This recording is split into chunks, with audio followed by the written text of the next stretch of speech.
Welcome to another episode of Chasing Labels. I'm your host, Stephen Billings. And with me, as always, you know who he is. He's the man with the plan, Andrew Cabral. How you doing?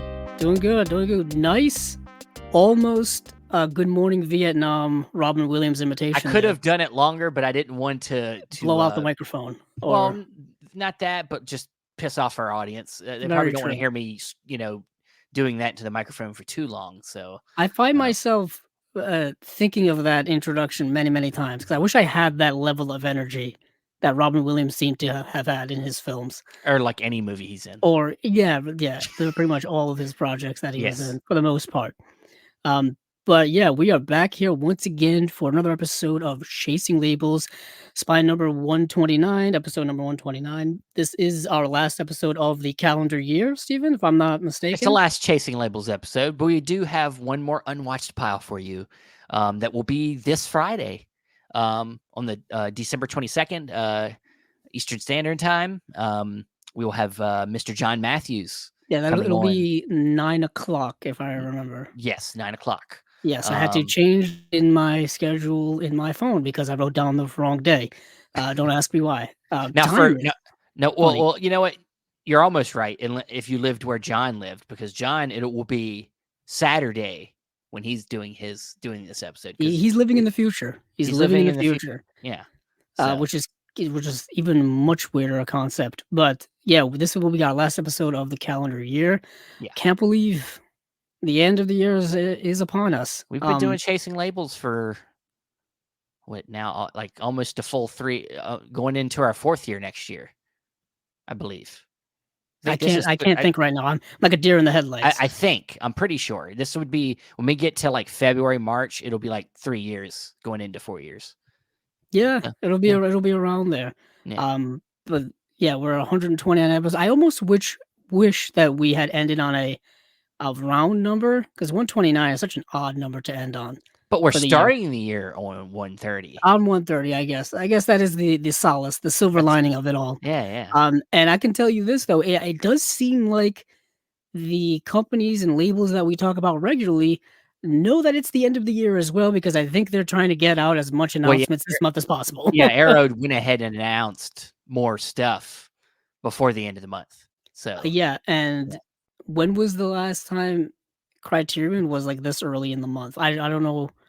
Yeah. I don't know. It just seemed like it's just on holiday. So yeah, Criterion doesn't typically announce on a Friday. Wasn't it Friday that they announced their titles? I think so. Yeah. And I'm like, it took me off guard. Wasn't expecting that at all. It's fine. And then tomorrow, I think we're getting more Umbrella announcements, which obviously we're not going to be covering because that's tomorrow. That's somebody else to talk about, not us. Yeah, I mean, we'll bring it up real fast because we'll probably do it. We will take off, like I said, a couple, maybe not a full 2 weeks, but like going into the new year, sometime on the first week of the new year, we'll probably be doing our favorites of the year episode, favorite discs of 2023 episode. Sorry, I got an alert going off in the background. I should have put my phone on right. I actually don't even hear it. So your microphone must be doing a lot of good noise canceling. Oh, I'm glad it works. Is it an important announcement though? What my phone was doing? Yes. Oh no, it was just an alert to tell me to drink water. Oh, I guess that is an important announcement. It is, to be honest. I've been making sure I drink a lot of water lately. It's never been a consistent part of my diet. So now I drink it between 60, 80 ounces a day. My goodness, you must be in the restroom constantly. I'm peeing a lot. Yes, but I know it's good. But I feel a lot better. Do you know? Now, is it just regular water? Regular water, just regular. Okay, no flavor. Sometimes at night I add lemon.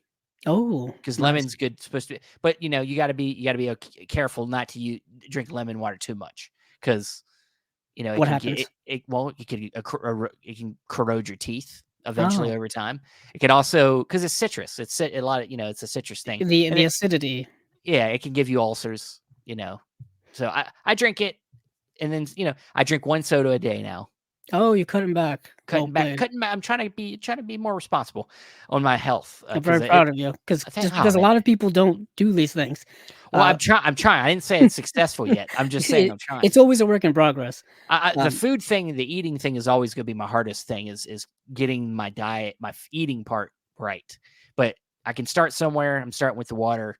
But yeah, let's talk about movies. Yes, shall we? But like I said, ironically, there's going to be some water in the movies we talk about. I believe it. So yeah. let's get into it, Steven. So where do you want to start on our journey this Let's this start week? with Kino. Let's get Kino out of the way. Okay, starting from the top. So we do got some Kino to do. Kino, of course, is having their Winter Wonderland sale that I think is ending probably by the time this podcast comes out. So I'm pretty sure many of our listeners and people are aware of it and whatnot. I've got like I said last week, I've got a cart full of things that I may or may not get.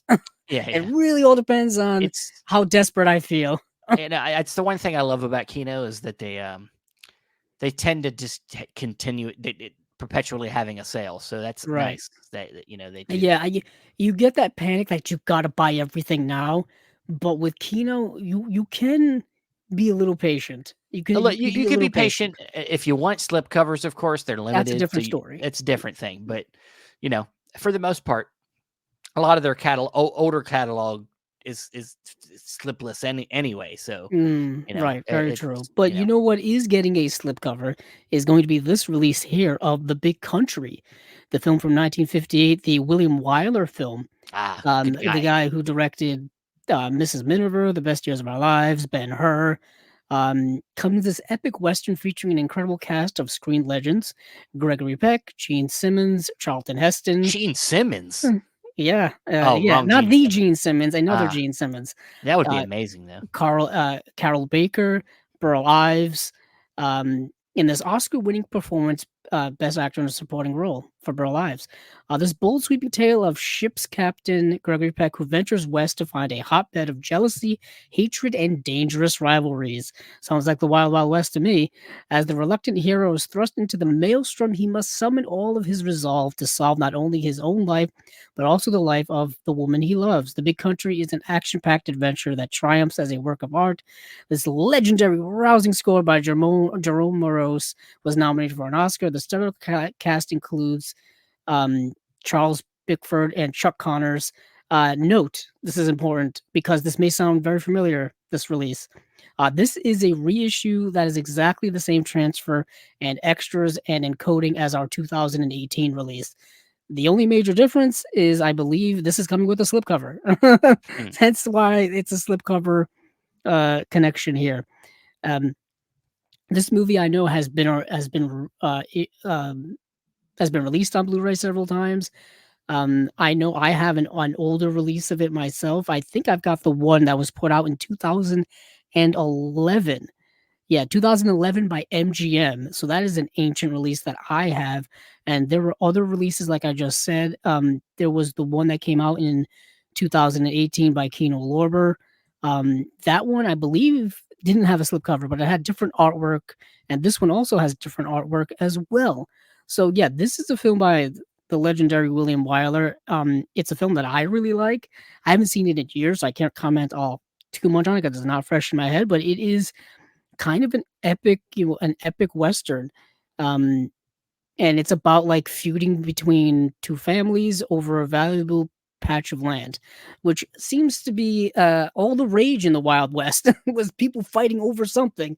So God damn it, sounds like Yellowstone. Yeah, I know. It's like jeepers. It's like there's so much wide open, unclaimed land that it's like, why are we fighting over the same piece of land? Hey, but did you just make a Scooby-Doo reference?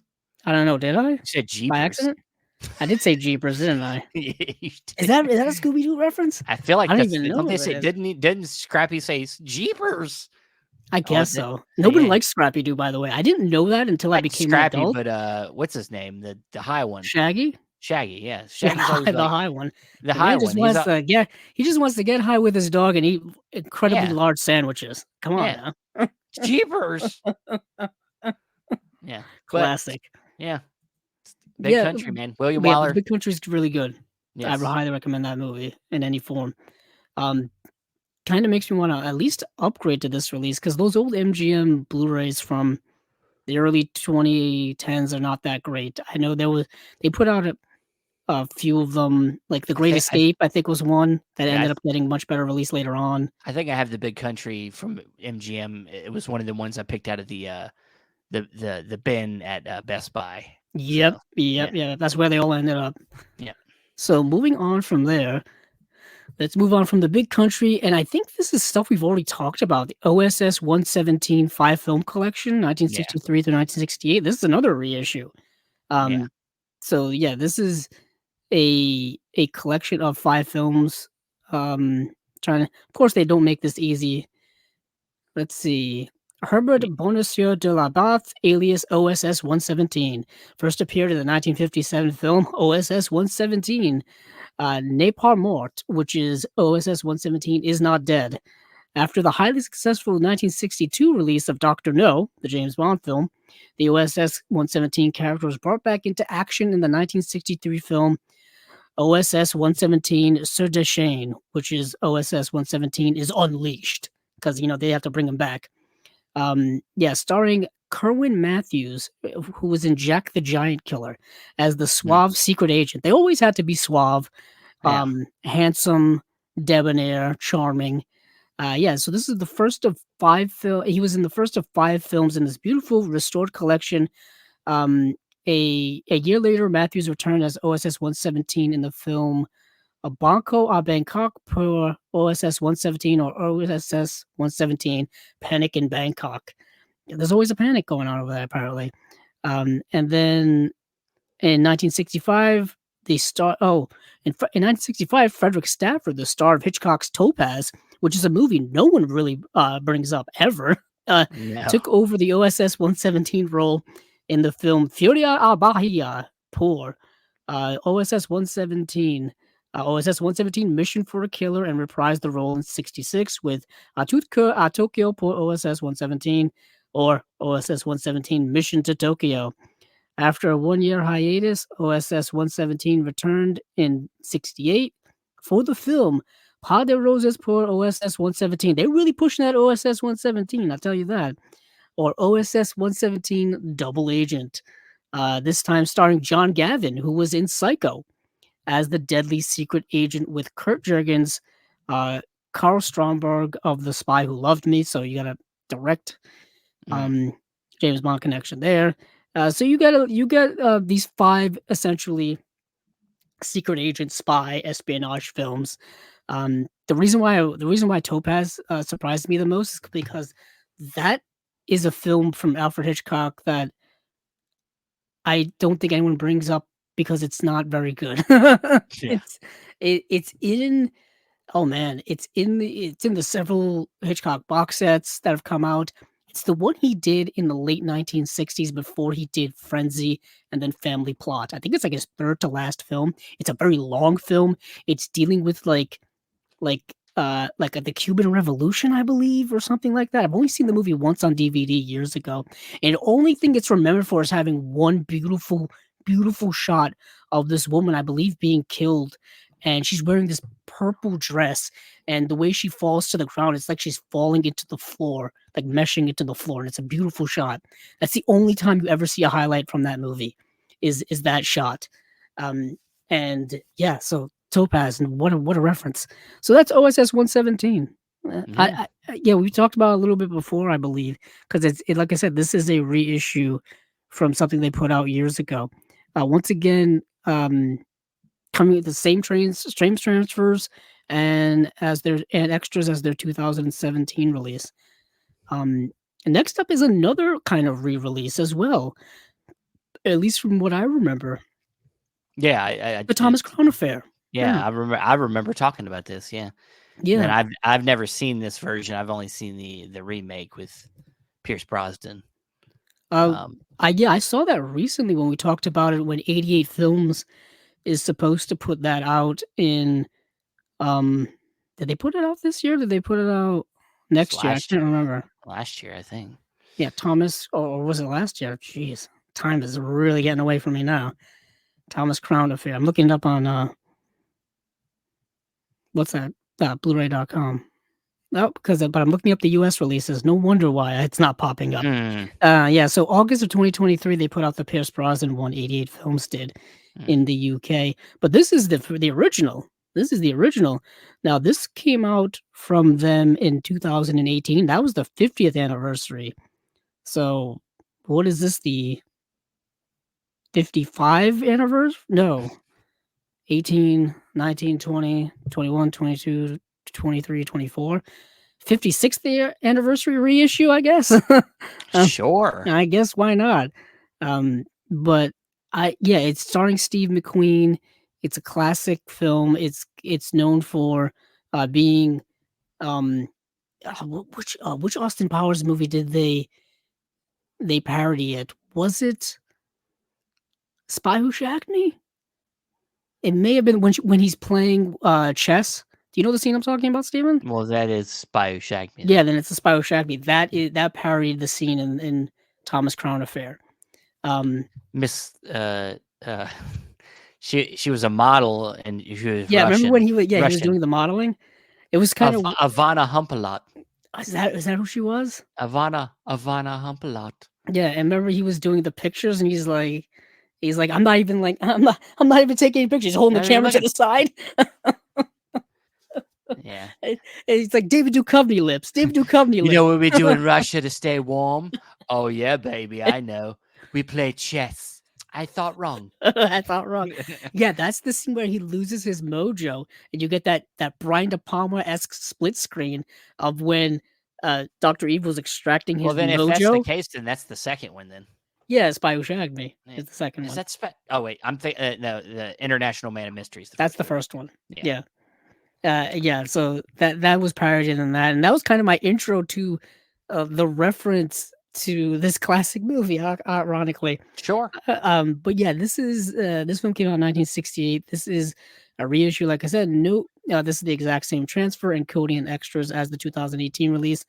But with this one, you get like a slipcover and like that. So every crime has a personality, something like the mind that planned it. Says Vicky Anderson, Faye Dunaway. She's the one who's the romantic opposite lead in this. The sleek insurance investigator trying to figure out the intellect behind a bank robbery so stunning it has Boston's finest completely baffled.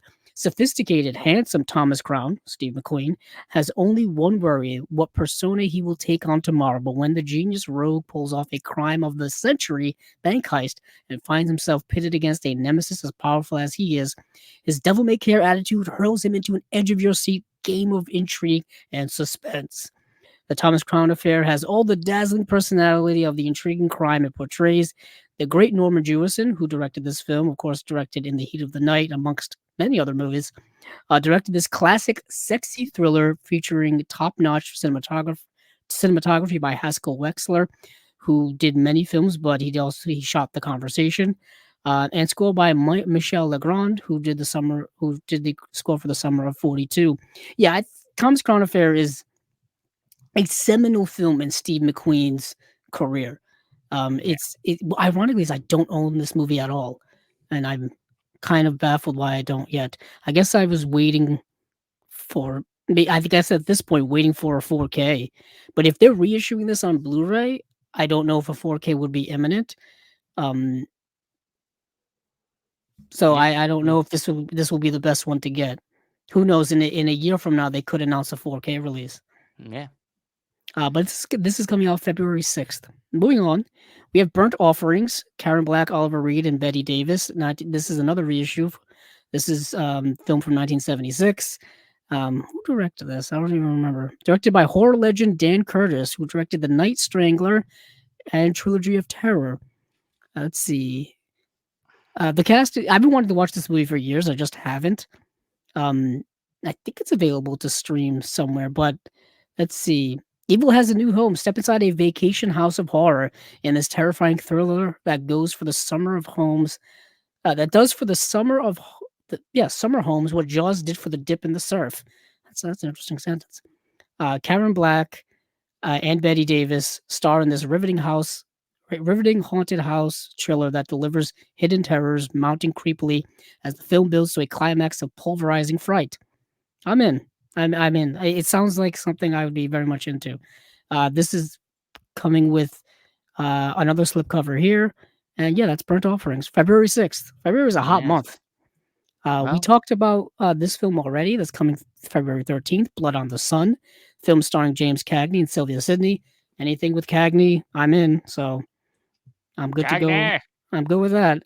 We got Maneater, which we talked about. Maneater of Kumon, which we talked about a few weeks ago. This just gives us more details. It's coming February 13th. It's coming with audio commentary by David Del Valle and historian Dan Marino, son of NFL legend. They put that in there. Dan Marino. Yeah, they put that in there. No, that's kind of crazy. But yeah, that was one of those was it Africa? It doesn't really. Yeah, it's the one with Wendell Corey, and he's got to hunt down a tiger because the tiger's terrorizing people. Yep, yeah, that's that. I just think of that song "Maneater" every time I see that title now. That song's been stuck in my head for the last several months. Don't ask me why. I don't want to know. Good. But let's dance, Steven. Let's dance. It's not well. I guess we could. I guess if you're Fred Astaire, you're dancing. There's no ifs, ands, or buts about it. But Let's Dance from 1950. Oh, there's butts about 13th. It. When they're dancing, there are butts. Wait, the butts are moving, by the way. I think we talked about this a little while ago. They're just giving us details. New audio commentary by Lee Gambin. Coming out February 13th. February is it's gonna be a hot month. And next we've got a film we've also already talked about. It's actually a film I already own. So should we have even talked about any of this stuff? I don't know, Steven. I'm on a I'm on a train right now, and I can't get off the tracks. So let's talk about Francis. We don't really need to talk about it because we already did. So Francis, 1982, starring Jessica Lange and Sam Shepard and Kim Stanley, shot by Laszlo Kovacs. This movie is already available from Imprint in their Jessica Lange box set. That's why I have it already. So we've talked about that. And then next we've got a movie. I actually was curious if you have seen this movie. Changing Lanes from 2002. Have you seen it? I owned a DVD of this. I owned it, and it's John Woo. This is one of the. I think this was the last John Woo movie. Was this the last one? It was his last American. Well, that's what I'm saying. Last American. It was either this. It was maybe this was his last American film. I don't know. Don't quote me on that. Yeah, because his newest film, Silent Night, yeah, is like his first American production in like 20 years. So I think this may have been his last one. But do you remember the premise of this movie? Hell no. Okay. I think I watched this a few years ago because it stars Samuel L. Jackson, Ben Affleck, Toni Collette, Sidney Pollack, William Hurt, and Amanda Peet. Shot by Salvatore Totino, who apparently shot Spider-Man Homecoming. That's the credit they give this man.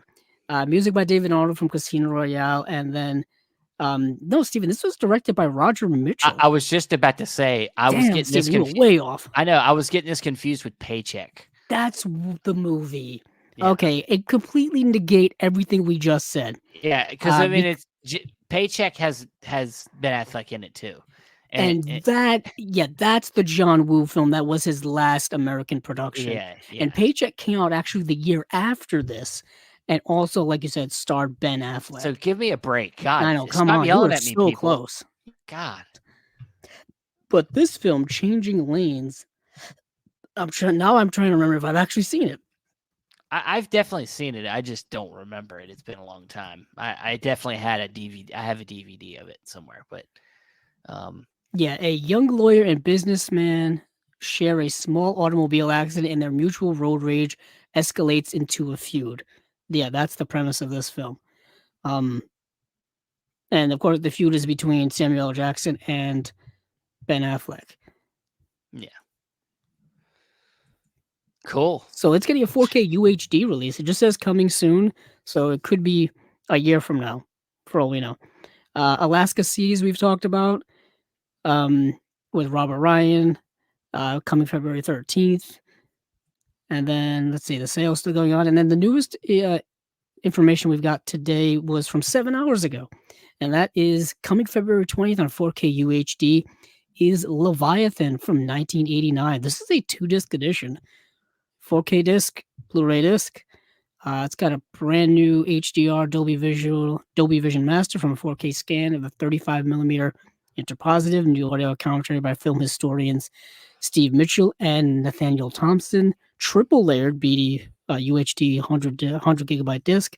Let's see. Plunge into this go for the jugular sci-fi thriller starring Peter Weller from RoboCop fame, obviously, Richard Crenna, who was in First Blood, and featuring nonstop action, nerve-shattering suspense, and awesome creatures by special effects legend Stan Winston, who did the special effects for Aliens. We do need to talk about James Cameron at some point during this Ugh. episode. Um, on the dark and forbidding ocean floor, the crew of a deep sea mining rig discovers a sunken freighter that harbors a deadly secret, a genetic experiment gone wrong. See, you can't be messing with genetics. With a storm raging on the surface and no hope of rescue, the captain, Peter Weller, and his team are propelled into a spine tingling battle for survival against the ultimate foe, a hideous monster that cannot die. that would scare the heck out of me as well. And lives to kill. Of course he does. Directed by George P. Cosmatos, who directed Cobra and Tombstone, from a script by David Webb Peoples, who apparently worked on the screenplay for Blade Runner, and Jeb Stewart, who wrote, I think, yeah, he worked on the screenplay for Die Hard. Leviathan is a gripping and imaginative thrill ride that will leave you grasping for air and clawing for the surface, featuring Amanda Pays, Daniel Stern, Ernie Hudson, Michael Carmine, Lisa Eilbecker, yeah, Eilbecker, Hector Elizondo, Meg Foster, and music by Jerry Goldsmith. Of course, he was everywhere at one point in time. Jerry. But yeah, this sounds like a heck of a late 1980s action, like thriller, tension, a lot of tension and suspense, and being under. It sounds like The Thing underwater. Am Yeah. I getting those vibes? Yeah, Am I getting those vibes? Yeah, it's getting a 4K UHD release February 20th. So that is it for Kino. Where do we want to go from here? Well, we got a couple one-offs here. We got Meet John Doe 4K coming from Classic Flicks. They're preparing it. This is a Frank Capra film from 1941, starring Gary Cooper, Barbara Stanwyck, Edward Arnold.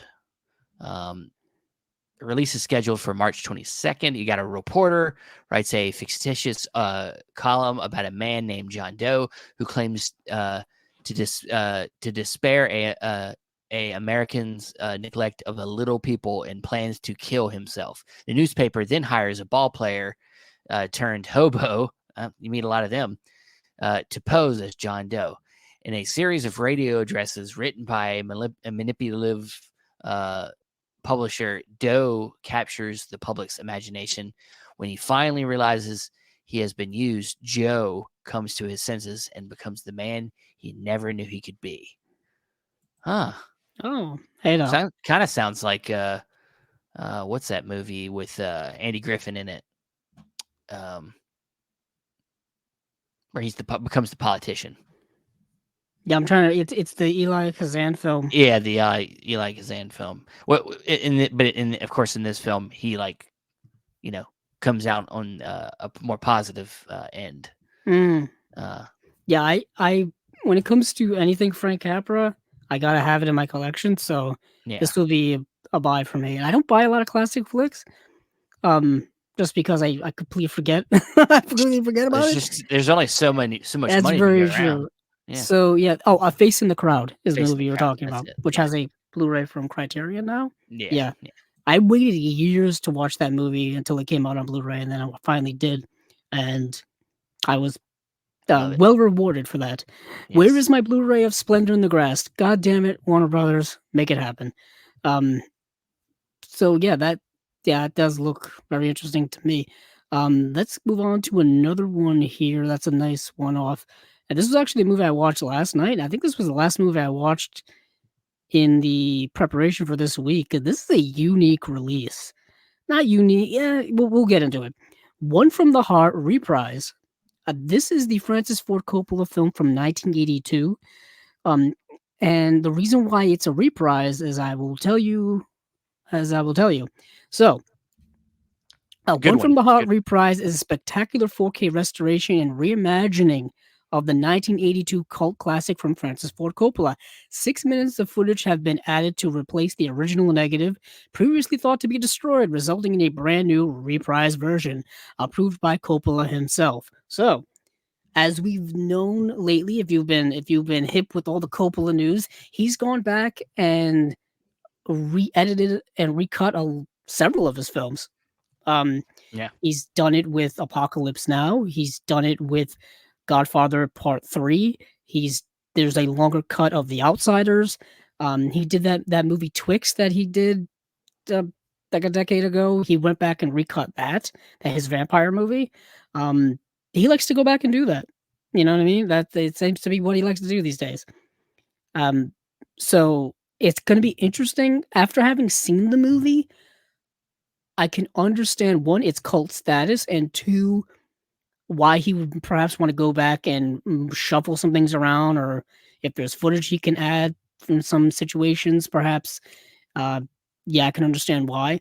The movie is fascinating when it comes to the history of Coppola's um, career, really. It was a massive flop when it came out. The movie's budget, I believe, was $26 million, and it made like $600,000 at the box Mm. office. It was a massive flop. The production, just read the production stories or production history on Wikipedia. And yeah, the movie struggled mightily to find financing, to find distribution. Um, at one point, the movie was pitched to Coppola by MGM. He rejected it, but then he bought the rights to the movie himself, so he could make it. He had a distribution deal with Paramount that fell through. Um, and then I think he eventually ended up making a last second deal with Columbia Pictures to get it out in theaters. But it was a movie that was plagued by needing money because they had to build sets at American Zoetrope. They had to use sets that they had at American Zoetrope. So for those of you who don't know the premise of this movie, because I didn't even know this movie too much myself, let's see if I can actually find the premise of this movie. Is yeah, One from the Heart tells the story of a Las Vegas couple, Terry Garr and Frederick Forrest, those are the actors, whose breakup um whose breakup on the 4th of July leads them both to a night on the strip in pursuit of their romantic fantasies. One being Raul Julia and the other being Natasha Kinski. The actor and actress. But in this town of gamblers and dreamers, should they bet it all on dreams or give true love another roll of the dice? So yeah, that's the premise. Terry Garr, Frederick Forrest play this couple who breaks up after having been together for years, and then they go out on the Las Vegas Strip one night. This all takes place in like one night, and the next day, and they meet like they're two like fantasy people they want to fall in love with.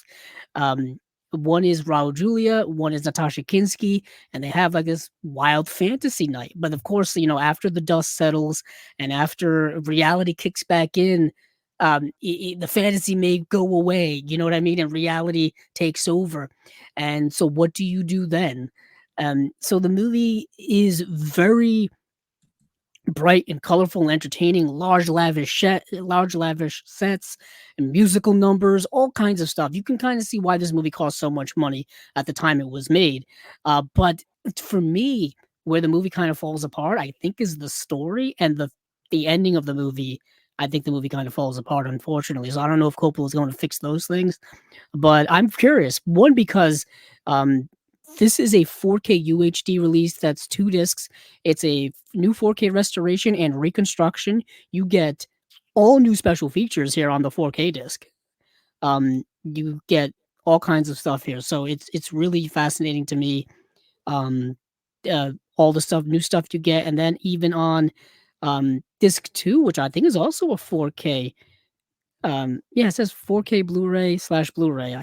It's confusing as hell right now. Um, you get the 1982 cut. So you get both cuts of the movie. You get the new reconstruction in 4K, and I think you get the original theatrical cut in 4K, or maybe just Blu-ray. It's not really clear here. But anywho, you get a bunch of archival special features as well. This is something I do need for my Coppola section of my collection. I'm curious whether this is going to get a Region A release here at some point. just because I feel like sometimes when the studio canal announces something, it gets announced here very quickly. But this Yeah, seems like such a niche thing that I don't know if that'll be the case. Um, but yeah, I'm very curious, excited. I like yeah, the cover art. Um, yeah. So for yeah, those of you who are fans of this movie, this is a welcome surprise for you. yeah. I mean, it's he seems to be going back and doing everything, everything he has in his catalog, and of course, we talked to the guy behind the restoration work that I'm blanking on his name for some reason right now. At American Zoetrope. Yeah, Um, I'd have to go. I'd have to go look. I we can do interviewed that. him 2 years ago. Yeah, it seems like a A little year while and a ago, half, doesn't it? maybe a year and a half ago or something. But it Yeah, was like it's been a it while. seems like a little while. Luckily, Steven is smart enough to keep track of all these people, because I am definitely not. Um, it's yeah, we did get the and that was a very good interview, by the way. Yeah, Um, and it was a very eye opening interview into kind of just the process of like archiving and all of that kind of stuff, and just especially what's going on with American Zoetrope, because I don't know if a lot of people realize that, but it still exists. It's still like an entity of itself. What is interesting is if you look at the history of American Zoetrope, this movie's flop and just kind of, you know, yeah, I would say flop, but just kind of problem, hurt that company mightily for like the next decade, like set it back a decade yeah. when it came to all kinds of things. Um, James it's McCoskey yeah, is his James name. McCoskey. I just found it too. I did all that work, Steven. You I took it know. from me. I was You took quicker. it from Sorry. me. Yeah, James McCoskey, who we interviewed on episode number 55. Yeah. In between Julia Marquezi and Gage Hoxton. No, What you let's just see. had on recently Yeah, for we just had him on recently. on Watchpile. Yeah. We did. Um, and yeah, so yeah, as we know, they've gone back and done all kind of restorations, especially when it came to 4K re-releases of a lot of um his older stuff, like the Godfather films just got re-released in 4K. I think we talked about it right around the time that he was on, because I think they had just come out or were just Yeah. coming out. Of course, The Outsiders got a 4K release as well. Um, yeah, a lot of Coppola's stuff is getting better releases now. Like the Cotton Club came out a couple of years ago on Blu-ray, and apparently that Blu-ray looks very, very good. I gotta get it. I have to get it for my collection. But yeah, that is one from the heart reprise 4K. Now we can get into the slates of the week, because I feel like we've got to dive into those bad boys. Which slate do you want to dive into, Steven? Let's talk Radiance. Okay, I think they were like the first one out the gate this week, so that's a Yeah. good place to start. Yeah, so Radiance, we're into the 2024 announcements. We're into March. Yeah, I know. So, Cheapers. one of these I would like as a birthday present in March, if anybody wants to get it for me. And Yeah, that that was a is little shameless there. here's the shameless one. I'll tell you which one it is too. The Bounty Hunter trilogy looks amazing. Um, Bounty Hunter trilogy description: before he made his name in Lone Wolf and Cub, Tamashibiro Wakanami. God, nope. Not gonna say that again. Starred in a tripodoid of violent samurai spectacles that draw on James Bond and spaghetti westerns for inspiration, yet feature the similar style and blood splattering action of the period. Wakanama stars as doctor and spy for hire Shikiro Ichibini. I just butchered I'm that. just gonna let you do it. Yeah, I'm just letting you drown. who is I don't even want to say this anymore. This is all killing me. Ironically, this is the box that you want, yet you can't pronounce I it. can't say anything. I just listen. Yeah, I Um, know. Very true. but yeah. So he's a spy. He's a doctor. He does shit.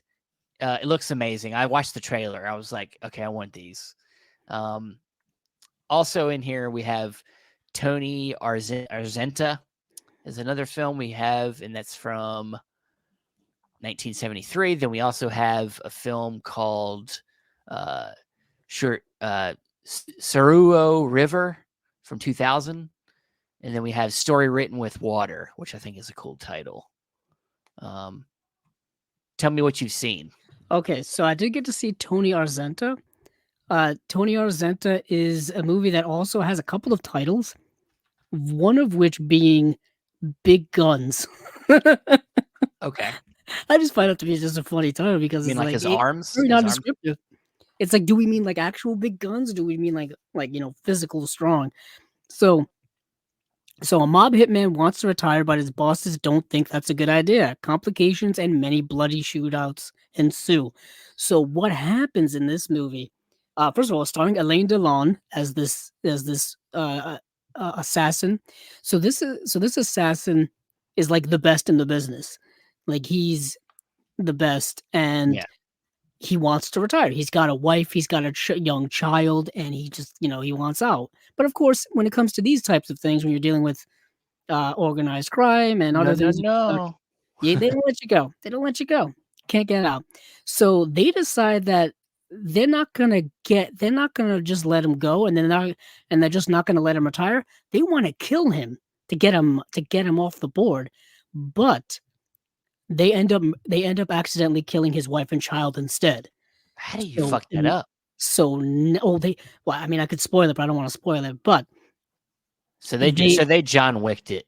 They John Wicked it. Yeah. This is Alain Delon John Wick. Yeah.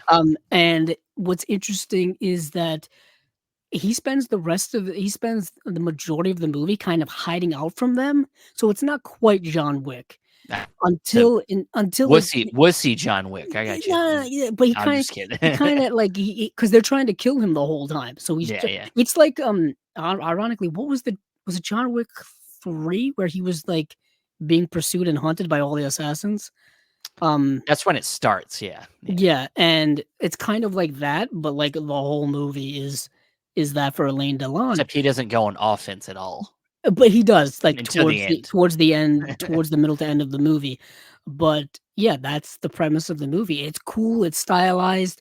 I think people kind of compared it to Le Samurai, but it's not as slow as Le Samurai or as artistic as that. But he's playing a similar type of character.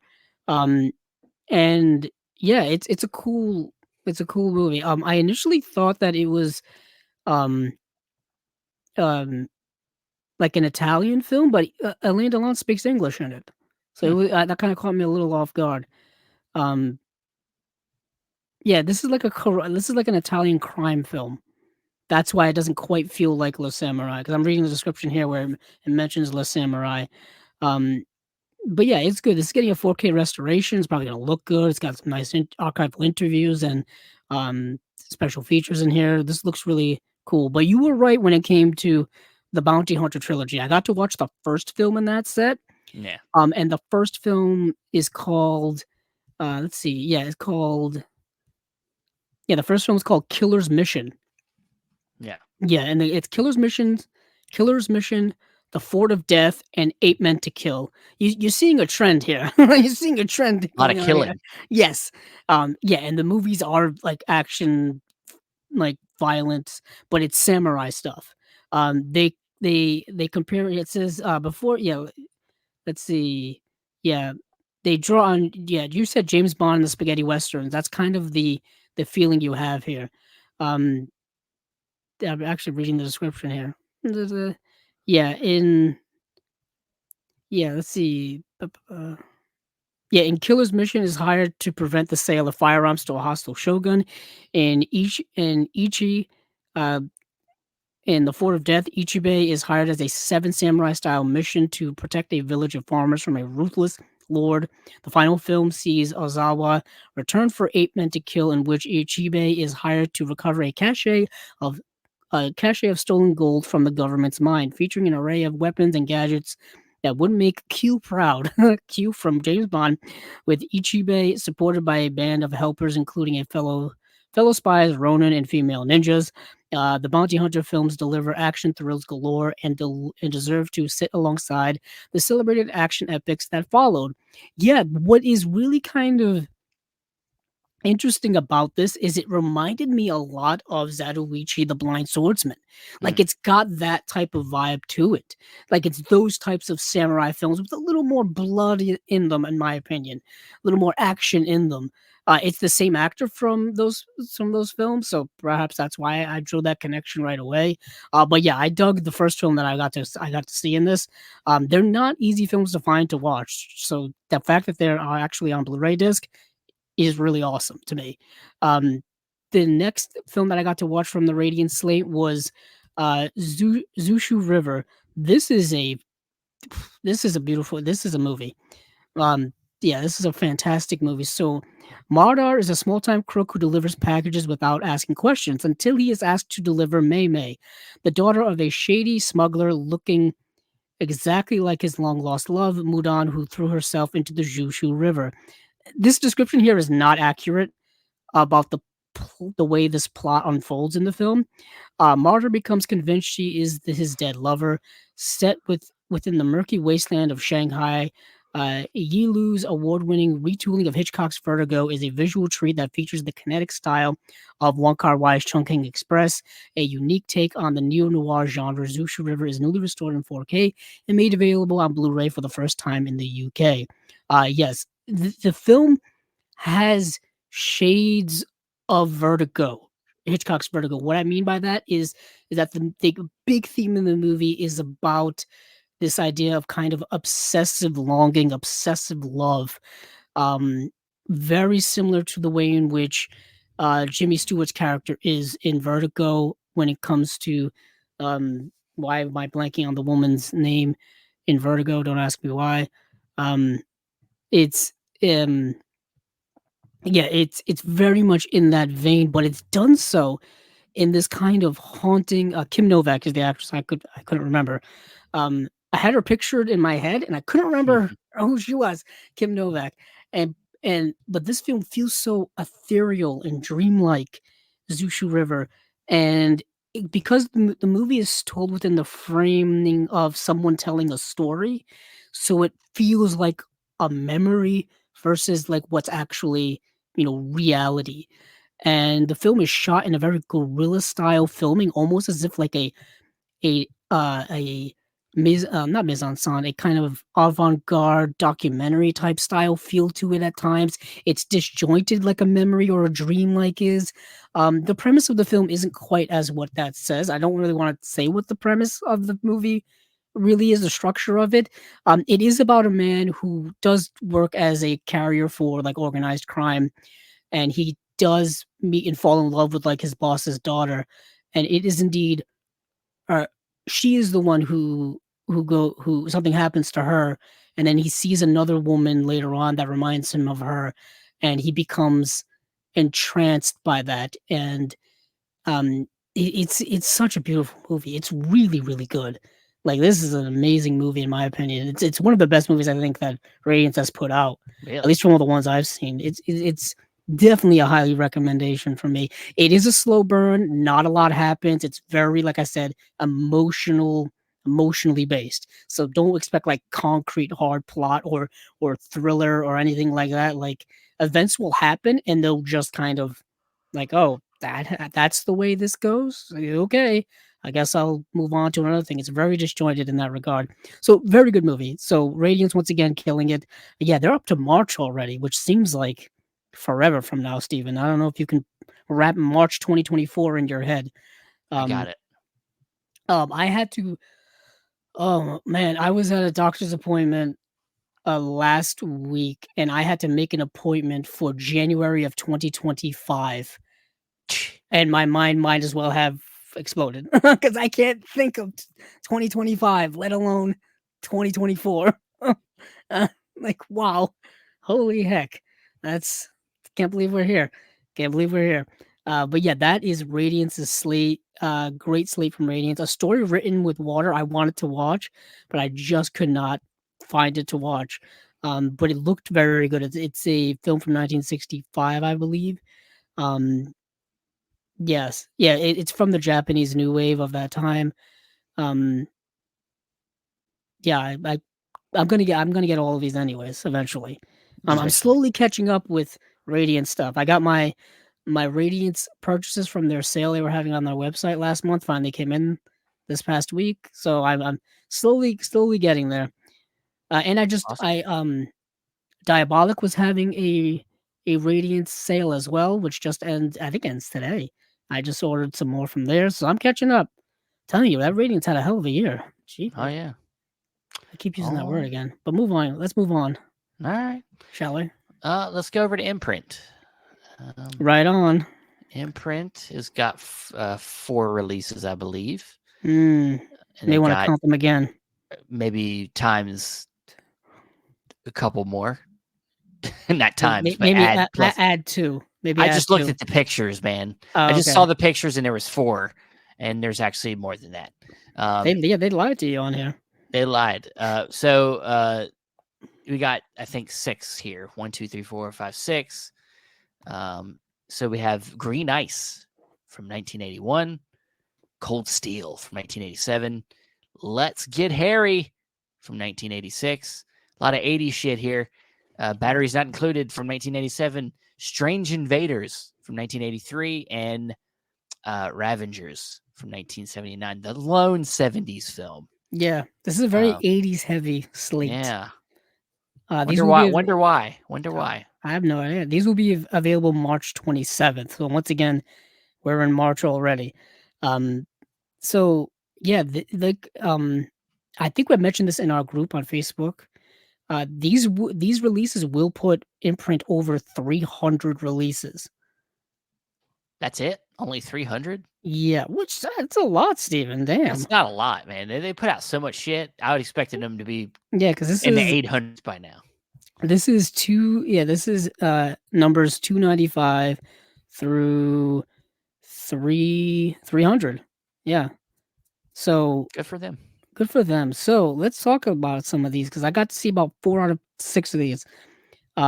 Green Ice, which is a cool title, in my Is it? opinion. Green, Is it? yeah, green's my favorite color. It's my favorite color too, but I I never. didn't know that. It's not something I expect to be in ice, like ice being green. No, but it's in reference to emeralds. That's why. Well, I mean, Well, gold. you know how they call diamonds ice? Yeah, So green ice, yeah, I get it. green diamonds are emeralds. I don't like that. It's cute. It's It's a not. I nice don't play like it. on words, I guess. I don't like it, man. I'm sorry. Okay. Sorry, you All can't right. convince me. Perhaps you will like this movie. I thought this movie was fine. Was it? So Green Ice stars the late Ryan O'Neal and Archer's in this film. Omar Sharif is in the film, and this film reminds me a lot of like those South American adventure films that were done in the 80s and 90s. I'm thinking specifically of Romancing the Stone, Cutthroat Island, stuff like that. Because it kind of is that. A down on his luck engineer gets involved in an adventure with a mysterious woman and an emerald magnet. So Ryan O'Neal is this he's this engineer and he ends up kind of getting roped into this adventure with Ann Archer, who is initially in South America to look for her sister, and to do so she kind of has to like buddy up a bit with this rich guy, this diamond seller, Omar Sharif, because he's got the funds, he's got the access to be able to get her to her sister. But her sister is working with like freedom fighters in South America and like a rebel army and stuff like that. So there's a lot of like political things going on in this regard. It's definitely a commentary on a lot of the things that were happening in South America at that time with various, government changes and rebellions and all this kind of stuff, wars and whatnot. And yeah, so Ryan O'Neal kind of gets thrust into this, and um, he goes on this adventure, and he falls in love with Ann Archer, and that's kind of the movie. It's not exactly a brain buster here. It's very much things of things that you've seen before. Um, yeah, so Yeah. it's fine. It's Okay. really a fine film. But Ryan O'Neal's a little stiff when it comes to the acting in this. Um, but yeah, Okay. Well, That's What fine. about Cold Steel? So Cold Steel. Okay, so Cold Steel is a completely different vibe. Cold Steel is a movie that is dealing with yeah, it's a Christmas film actually. What? On Christmas Eve, Johnny Modine's father is murdered by a psycho cutthroat. The cop swears bloody revenge, though he's taken off the case. He doesn't suspect yet that he's also the target in a diabolical plan of revenge. So this movie stars Brad Davis, Sharon Stone, and one Jonathan Banks. Does that name ring a bell for you, Steven? Better Call Saul or Breaking Bad. It does, and it is him. It is Mike Mike. from Better Call Saul and Breaking Bad, and he is the killer in this, and he's a sadistic killer in this. His face is all kind of like messed up with like these scars in it, and he's very like kind of vicious in what he how kills his victims, but he's doing it all for revenge, and then you kind of find out why along the way. There's a whole backstory going on, and there may or may not be a connection with Sharon Stone. And this guy, Brad Davis, is a cop, and he's on the case of trying to find his father's murderer. But yeah, it's one of those police crime dramas, suspense films of the 1980s. It's not bad. It's not Yeah. bad. It's directed by Dorothy Ann Puzo, um, who I believe, if I look this up correctly, um, maybe the daughter of Mario Puzo, who wrote the Godfather books. Um, and the movie's called Cold Steel, which is always a great like 1980s title for a movie. I feel like they could get away with that back then. Yeah. Um, today it feels kind of cheesy. Um, but yeah. Yeah. Tell me about Let's Get Harry. Okay, so Let's Get Harry. What a great cast. Yeah, it is a good cast. Let's Get Harry. So not a great title because it's such a like they could have titled this something else, something more exciting. So Harry Burke has been kidnapped by South American terrorists. When the U.S. government refused to intervene, Harry's friends decided to take matters into their own hands. Um, this that's exactly what it is. But these guys aren't soldiers. They're not like cops or anything. They're not professional anything. They're like regular dudes who decide, you know what, our buddy Harry, the man we grew up with, our friend, he's been kidnapped, and we've gotta get him. Okay. Um, but they gotta raise funds. They hire a mercenary. The mercenary is portrayed by the one and only Robert Duvall, who might as well have come straight off of the set of Apocalypse Now into this movie because that's exactly the character he's playing. This Cool. hardened, like army veteran, badass dude, who's probably the most interesting and entertaining part of this movie is him. And of course, Gary Busey is one of the. They bring Gary Busey along as well. Gary Busey is like a car salesman, and they need to get money from the Gary Busey to like help them out to hire this guy.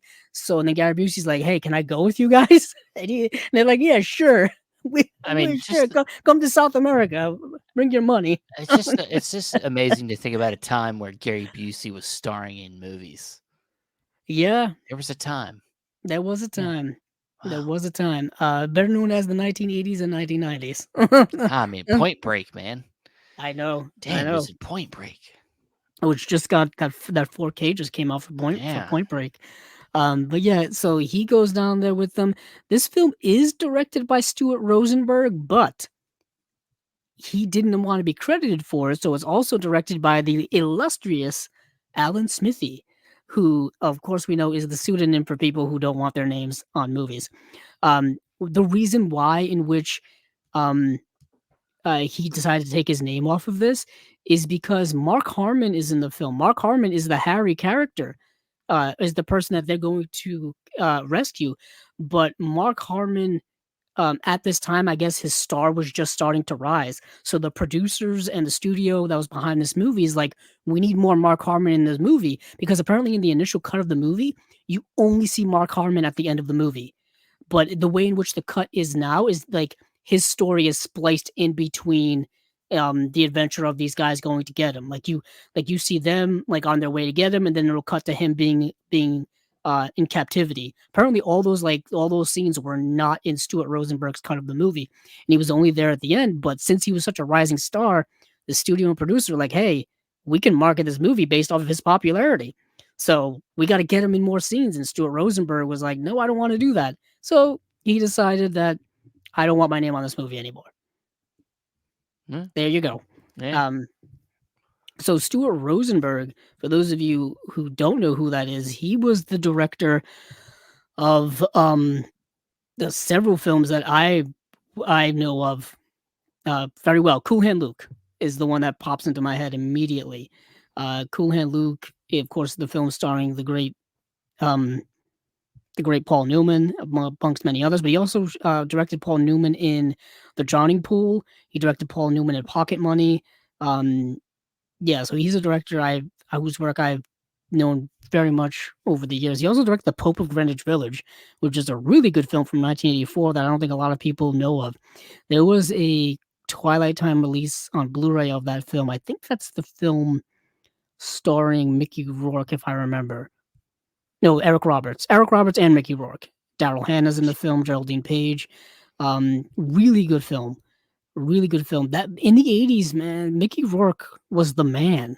In that mid to late 80s and into the 90s, and then he kind of left his career behind to do boxing and other things. But yeah, that's just me going off. So yeah, that's Let's Get Harry. It's a fun adventure movie, not to be taken too seriously. It's also kind of ridiculous that these dudes can like just get into a South American country to rescue their friends and not like be completely overwhelmed by it. But whatever, that's the 80s for you. But I think did I get to see any of the other batteries not included? Batteries not included. Okay, very interesting perspective from myself. Steven, have you ever seen this movie? Like I checked my letterbox. It showed that I didn't, but I feel like I have. I feel like I've watched this movie. So Batteries Not Included apparently is like a childhood favorite for several people. Yeah. For many people, and I wasn't aware that it was that type of movie. I had a completely different perception of what this movie was versus what it actually is. I don't know what I thought this movie was, but it's actually like a wholesome, like heartfelt family film from the 80s, and I did not think that at all. I thought it was something completely different. And it's a pleasant surprise for me for a first time watch. I can tell you that. So 5 ordinary people need a miracle. Then one night, Faye Riley left the window open. So in a soon to be demolished block of apartments, the residents resist the criminal methods used to force them to leave so a greedy tycoon can build his new skyscraper. When tiny mechanical aliens land for a recharge, they decide to stay and help out. So that's the premise of the movie, and it's really solid and really wholesome. You've got this eclectic group of tenants of this like kind of derelict building that they don't want to leave because it's their home.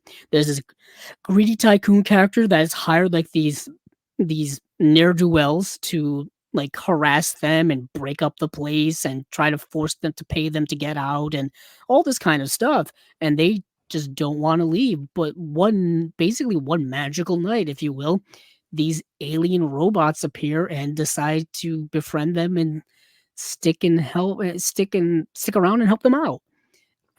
It's a wonderful cast in the movie. You've got Hume Cronin, Jessica Tandy, who are this like elderly married couple. The Jessica Tandy character has dementia, so she kind of forgets a lot of things, and Hume Cronin is kind of taking care of her and all that kind of stuff. And it's very heartwarming, their relationship, and you get a hint of their background when it comes to their relationship with their son and their relationship of when they were younger and all kinds of stuff. Really lovely. You have a young woman who is pregnant, who the father is really not around, has kind of ditched her, and she has a relationship with one of the other tenants, younger tenants in there, and they kind of form a bond. It's really nice. You have this character named Harry Noble, who's like a former like heavyweight boxer or something, but he's like the quiet, silent giant type who's very caring and very gentle when it comes to these little robots that he kind of like helps repair at times. Um, I was very charmed by this movie, very charmed by this movie, and I had heard about it for years and just had never watched it. Yeah. So this was a really pleasant surprise for me. I don't think this is the first time this movie has been on Blu-ray.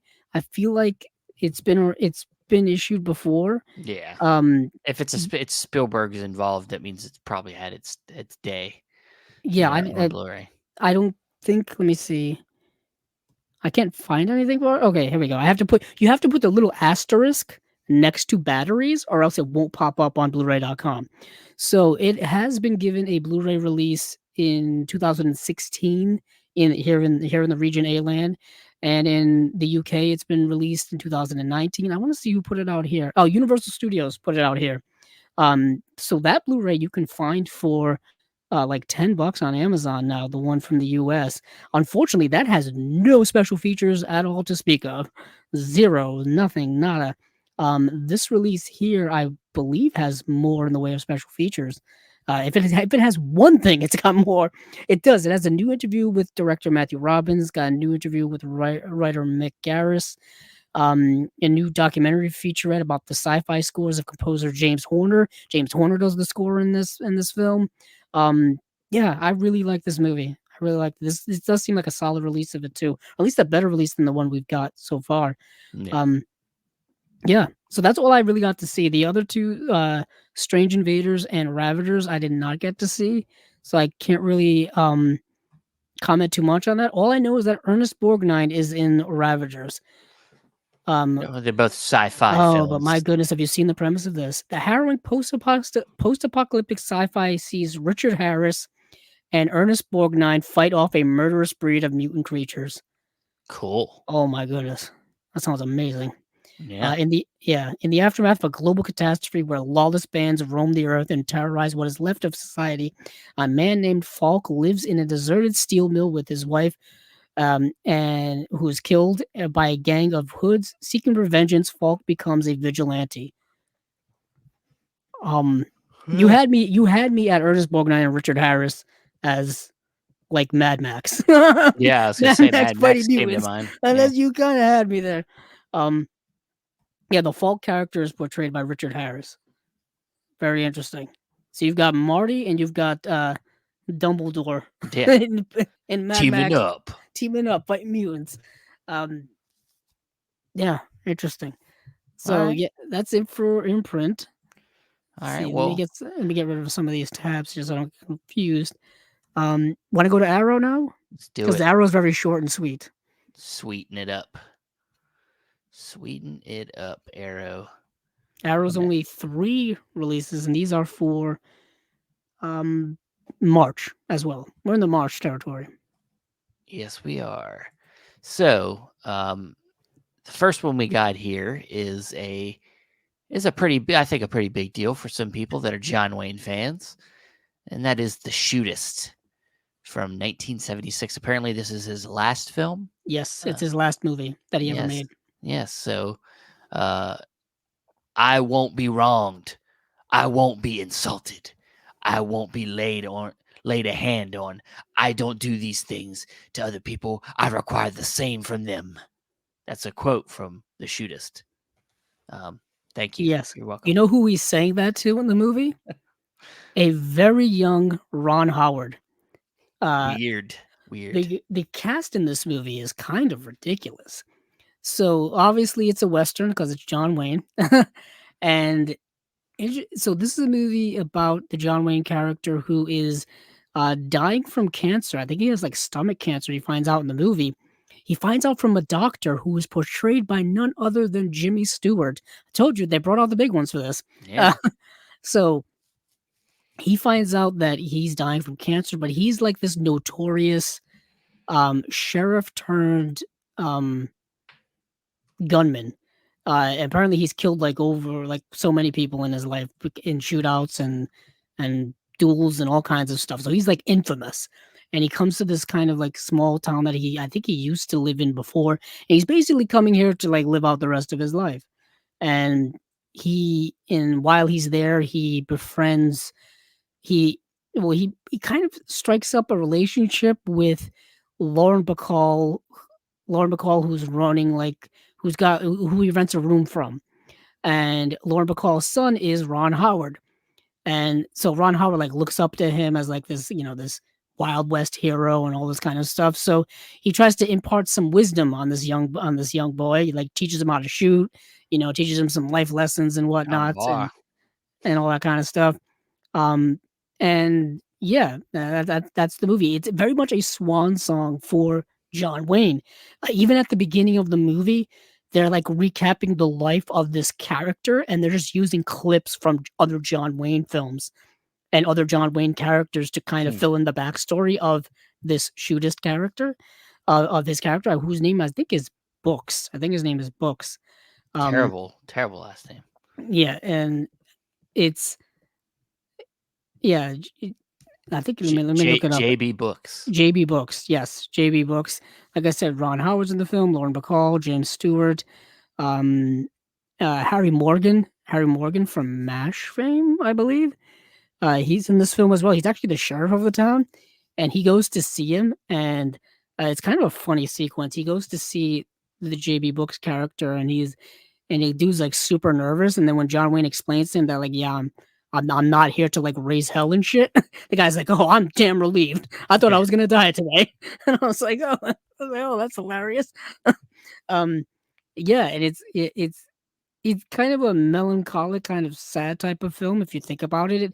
If you think about it in the context of which it was made, if you realize that John Wayne himself, suffered from cancer a couple of times in his life. I think in the mid 1960s he had lung cancer and had to have one of his lungs removed to combat that. And then he actually ended up passing away from cancer 3 years later, 1979. I know John Wayne is a very controversial figure, very discussed, diverse, Say that. divisive figure.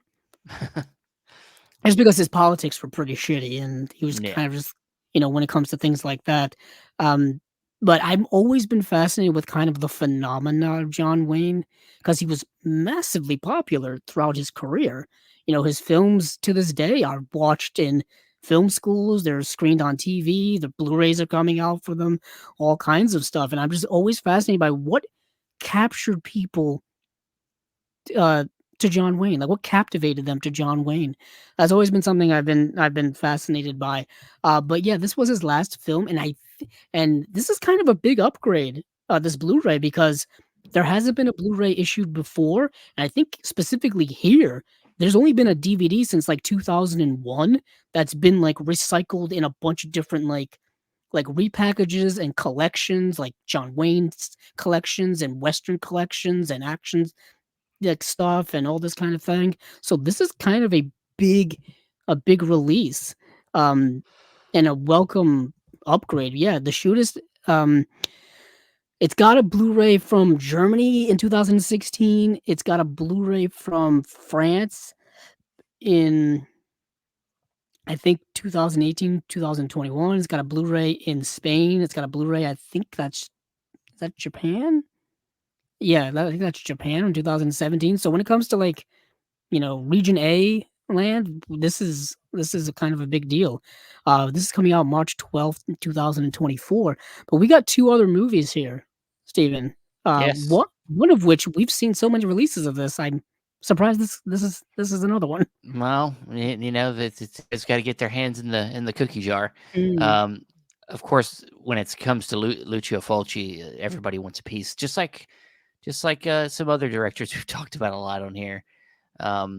Whether it's what's his name? That's got a release from everybody. Argento? No, well, Argento gets a lot of releases. Shit, I don't know why I'm blanking. Franco. Oh, just Franco. Jess Franco's Yeah, got a everybody release. gets a Franco. Everybody gets a Everybody gets a Franco. Franco. Well, everybody gets a Fulci, and we're talking about City of the Living Dead. Yeah, I got the 4K from Cauldron Films. I was just gonna say, Yeah. you read my mind, David. It's like Yeah, that 4K from Cauldron Films. I think didn't that just come out like this year, last year? Yeah. So yeah, City of beginning the of the Living year. Dead has gotten um yeah, like several releases on both Blu-ray and, like you just said, Steven, 4K. City of the Living. There, I'm trying to type this into Blu-ray.com. But yeah, so we've got, yeah, I think the Cauldron one came out March of this year. There was yeah. So I don't know how this one compares with that one. Well, it seems like Arrow did his own. They did their unless Cauldron used their transfer. Yeah, their But master. I'm sure they're both going to look basically the same. So it always comes down to features, and I believe they've already put this out before on Blu-ray. So I'm sure it looks like all that stuff's transferring over. I don't know what's technically new stuff because it's not saying anything here is new. Hmm.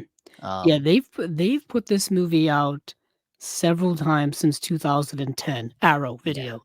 yeah, 2000 back in the late 2000s, early 2010s, they were putting out those their releases in those that yellow slip box, yes, white slip box, like Dawn of the Dead, Day of the Dead, like Deep Red.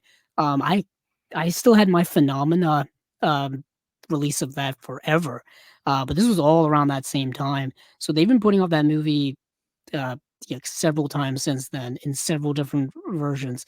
Like there was yeah, one in 2013, um, I think one in 2018, probably a reissued standard 2019. I'm talking about Blu-rays here, and then of course we've got this 4K now from Arrow, um, and then of course we've got our stuff stateside as well. There yeah. was a Lucio Fulci collection put out back in 2015 from Blue Underground. So I'm pretty sure Blue Underground put it out at one point in time. Then Cauldron, like you just said, had their hands on it. So this movie's been around. It's been around for a while. Yeah, it's So it's like take your pick, people. Take your pick.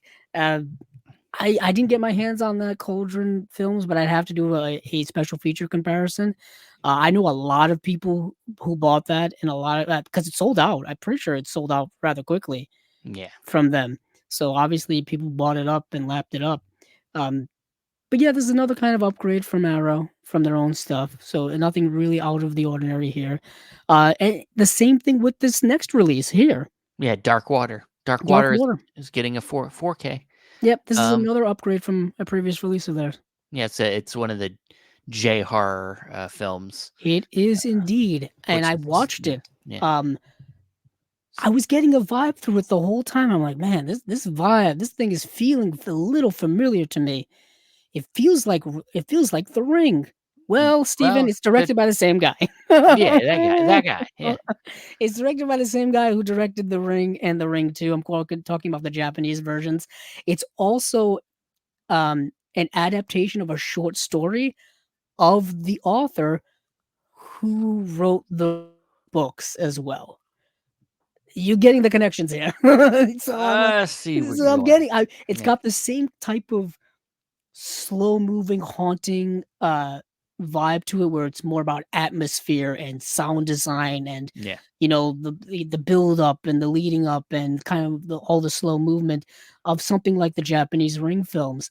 And so I'm watching it and I'm like, yeah, this feels very similar. Also, without spoiling things, there is a water element to this movie, which of course there's a little bit of a water element, I think, to the Ring antagonist as well. Not to spoil anything.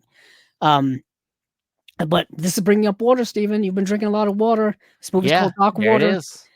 So what happens in this film is this woman gets divorced from her husband, and she takes custody of her child, and they need a place to live. It seems logical. So they find this apartment, and there's this slow moving leak in the ceiling of their apartment. It starts growing and growing until it becomes very problemsome. Well, there is a reason why it's happening. Some supernatural things may be going on. Some actual things may be going on. There may be a connection to a previous event that happened in the film of where a child went missing. And that could be leading to supernatural things going on. But this woman is being slowly drawn into this, and she's kind of losing her mind as this is going on. A lot of metaphors also working and probably connecting to her real life situation, which, as probably many people know, divorces and child custody and things like that can be very stressful, anxiety inducing, complicated, all of the above, plus so much more. So the film is playing on that a lot as well. I thought it was pretty solid when it comes to the overall depiction of all these things and the atmosphere that's in it. But it is very slow moving, perhaps a little uneventful for people who perhaps want a little bit more with their horror films. You know, if they want a little more action, a little more things going on, and not so much the slow, agonizing build up to a climax. Um, maybe it will perhaps not be for you, but the horror genre, as we know, Stephen, takes many faces. It does so It many does. different things. Well, Um, Arrow's done a good job of continuing the J horror. I mean, of course, they put out The Ring and the Grudge those box films. sets. Yeah. They put out the box sets, and I think they put them out individually as well. Uh, At least maybe at at the least the Ring. first films, maybe Yeah, yeah. the ones that are the most popular ones. I think they might have done that, but they've definitely had their hands in other J horror stuff too, I believe. So Yeah, they've well, been doing a good job. horror is kind of where they started the bedrock of their company, really, Yeah, was in yeah, kind of horror and cult films like that. yeah. But But yeah, that's it. Only 3. Only 3. that is it. So let's finish off with Criterion. Criterion Yes. had a little slate themselves, Indeed they did. Indeed they did. and this is their March releases. So what we got here, start with the 4K. We have a 4K of To Die For, which is a Gus Mm, Van Sant film starring Nicole Kidman. Uh, got a chance to watch this. I know you did. I did indeed. Description: the all-American obsession with celebrities turned monstrous in this deliciously subversive and disturbing president. Satire of our television meditated true crime obsessed age. In a career breakthrough, Nicole Kidman delivers a diabolical deconstruction of the girl next door as a local TV weather reporter, whose perfectly perky facade belies a murderous heart as her ruthless pursuit of fame and ensnares 3 disaffected teens in a sordid, tabloid-ready scandal. I'll stop there. But yeah, I agree. This performance may be one of the best I've seen of Nicole Kidman's. Oh. Personally, I mean, like, she's had a lot of good performances. I thought she was really good. You know what movie comes to mind is the recent film I Tanya. Is what this film kind of felt like when it came to like its structure, kind of Mm, how it told the story, where it would have this interview style, and then like cut between like the events happening and like this sense of like self-awareness. yeah, very Yeah. self-aware, satirical approach to this mockumentary, but it's not quite a mockumentary like a Christopher Guest documentary. It Yeah, didn't yeah, yeah, feel like that, whereas those feel like purposely comedic. yeah. Whereas this one doesn't come off as comedic per se, but you can almost perceive it as like unintentional comedic at times, specifically with this character who is Nicole Kidman plays, who's rather delusional, Yeah, rather delusional in many of her dealings. And but there's a dark kind of sinisterness to the film as it goes along that I think is wickedly evil, if you great. will. Yeah, great cast too. I mean, Yes, the supporting cast, Matt Dillon plays her husband, and then some of the young classmates that the she, kids, they're like yeah, high school kids in this. It's yeah, kind of baffling if you think about it. yeah, Joaquin Phoenix, Casey Affleck show up in this. Yeah. I mean, and like I said, Gus Van Sant, a director that I think people would consider him hit and miss, but he's a filmmaker that I think he takes chances, and tries interesting things. Everybody likes to bring up his remake of Psycho. Which he um, did after this, coincidentally. yeah, I believe I'm checking his filmography right it's like now. 98, right? Yeah, so this would be hold on, why is it giving me this? I hate oh boy. I hate the new IMDb. I've been saying that forever. But yeah, I think that's what he did right. Yeah, he did nope. Hold on. To Die For, Four Boys in Volvo is a short. He did 2 music videos and then Good Will Hunting. And after Yeah. Good Will Hunting, he did the Psycho remake. Yeah. Good choice. Um, Um, good. Yeah, I've always been a fan of Gus Van Sant. yeah, yeah, His early work, Drugstore Cowboy and My Own Private Idaho, which he did before this film, is very, very good. He did a lot of music videos now that I'm looking at it. That's a lot. But he's always been a director I liked. I mean, I've got a section for him in my collection. of course he got I don't have to die for. I can tell you that. no, of course he did the Harvey Milk movie, Milk, that Yes, he Sean did. Penn won an Academy Award for. That movie, I believe he got nominated. I don't think that it won, but, um, yeah, he's a director that's kind of fallen in and out of, like, the public like the Oscar darling type of, Mm, director. I He would does say very Milk would be his last kind of was his big last yeah, time, critically acclaimed, like up for awards and all that kind of stuff. And that was what 2007, yeah, um 2008, He has 2008. he has a very little known, what I consider the Kurt Cobain movie. We talk about this all the time. Yes, we do, yeah. Um, It's a movie called Last Days, which I yeah. really like. I'm like the only person I know on the planet who really likes that movie. I don't really like the movie, but I find it interesting. Yeah, Yeah, it's interesting. it's a Kurt Cobain film Calling it Kurt Cobain. without calling it a Kurt Cobain because of rights Yeah. issues and Yeah, such yeah. like that. I think the original intent behind it, and I'm just maybe making this up, is that he was supposed to make a Kurt Cobain film, but I think it just never materialized. I believe Courtney Love owns Oh, the yeah. rights to all of that and stuff, the likeness and things like that. She won't Um, allow anybody to tell the story. right, and it's a Seattle musician's life and career are reminiscent of those of Kurt Cobain. That's literally the premise on IMDb, and what you see is the movie is kind of the last days of this musician who looks a lot like Kurt Cobain, Played by Michael Pitt. paid by Michael Blit. It plays with this idea of someone in a incredibly deep depression, Yeah. um, who ultimately, goes out in which Kurt Cobain ended his life, and and the film is done almost entirely silent too. Like Yeah. there's like no dialogue in it, and it's just you're just watching somebody live out the last moments of their lives and things like that. Michael Pitt really good in it, Yeah. really Yeah. good in it. The film that's actually another film that I think is, one that I really like that I don't see a lot of people talk about is the movie Elephant, which Mm. sadly and unfortunately only becomes more relevant as time goes on. Yeah. The film that was obviously made in the aftermath of the Columbine school shooting and is very much reminiscent of that in its depiction of a school shooting. And as we know throughout the news here in the United States, these shootings continue to happen. And this movie came out in 2003. Um, one of those kind of indie darlings, I believe, of that time.